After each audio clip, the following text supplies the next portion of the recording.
What's up, everybody? We are back on the Westman Islands. Today is June 17th and it's actually Iceland's National Day. So we thought we'd celebrate the occasion by coming back out to the Westman Islands and making another video out here. So without anything more to say, I think we're going to grab some breakfast. So let's get to it.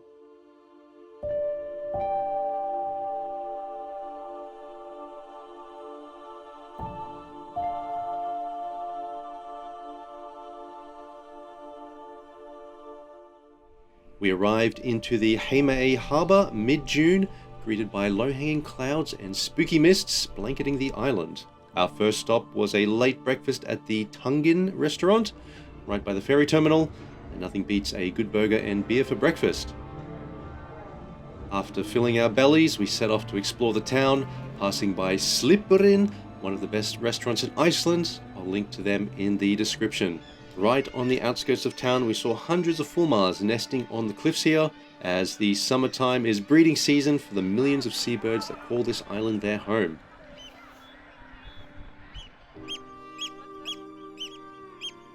As we walked further out of town, we stumbled upon Herjólfstown, a museum exhibit dedicated to the first Viking settler of the Westman Islands, Herjólfur. The turf houses are also conveniently situated right next to the Westman Islands golf course. And despite the weather, there were dozens of people golfing on what might be one of the most picturesque golf courses on Earth. As we departed from the golf course, we arrived at the western shore of Heimaey. There are beautiful lava rock formations here, in addition to a monument dedicated to the Mormons of Iceland who moved to Utah during the 18 and 1900s. Along the shoreline, you'll find the remains of cooled lava from ancient eruptions, lots of seaweed, and quite a few golf balls, of which I have a few sitting by my desk now. We even saw a local cat exploring the rocky coast too. Climbing down onto the rocks, we spotted a buoy from a Greenlandic ship dating back all the way to 1981. It's a very peaceful place to sit and watch the waves crash upon the rocky shore. Heading further up the trail, we came to some sea cliffs that hosted a bunch of puffins, but unfortunately I couldn't capture them with my camera as they were quite far away. So right behind me here is the famous Elephant Rock, shrouded in mist. Fortunately, we can't see it today. Don't think I'm going to fly the drone up through this area as well. I've seen a lot of nesting birds. So instead, we're just going to lie here for a little bit and watch the puffins fly about.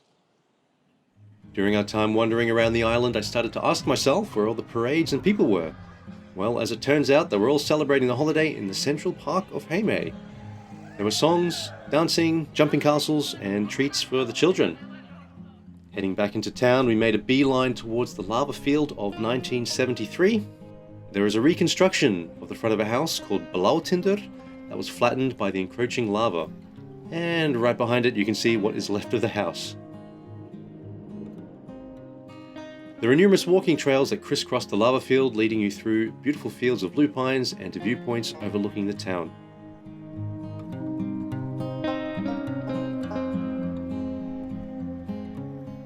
At the base of the volcano Eldfell, you can find a monument dedicated to the priest Jón Thorsteinsson, who died on this spot while protecting his family from the Barbary pirate raid that occurred here in 1627. A very interesting piece of Icelandic history, of which I'll put a little bit more info in the description.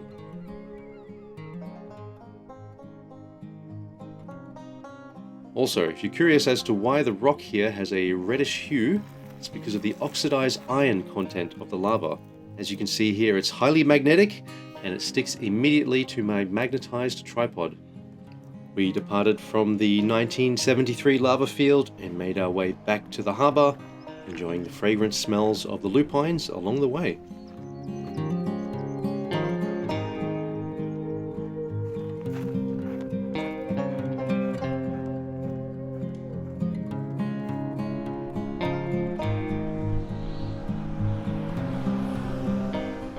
As we approached the harbour, we came across a brand new monument honouring all the sailors and fishermen of the Westman Islands who have been lost at sea.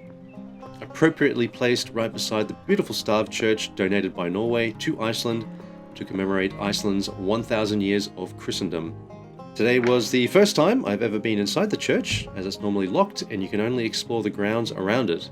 The interior is very minimalistic, drawing on the typical Scandinavian style of churches during that time period.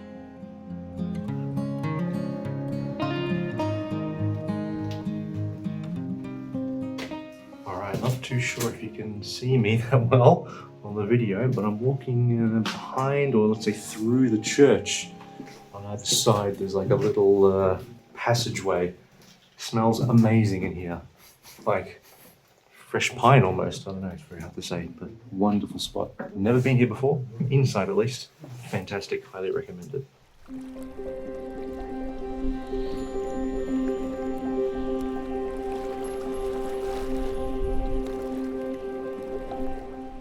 Leaving the church, we saw our ferry back to the mainland approaching, so we made our way to the terminal and jumped aboard. As we departed the harbour, we crossed paths with a fishing trawler coming back to the island to unload its catch at the nearby fish processing factory.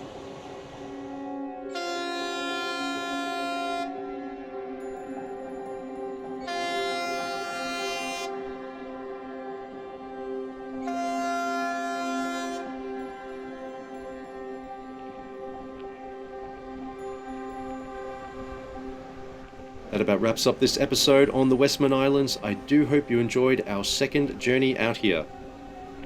Remember to get in touch via the QR codes on screen now or via the links in the description if you ever want to book a glacier hike or need some assistance with your Icelandic itinerary planning. We are always happy to help. With that said, we'll see you in the next video.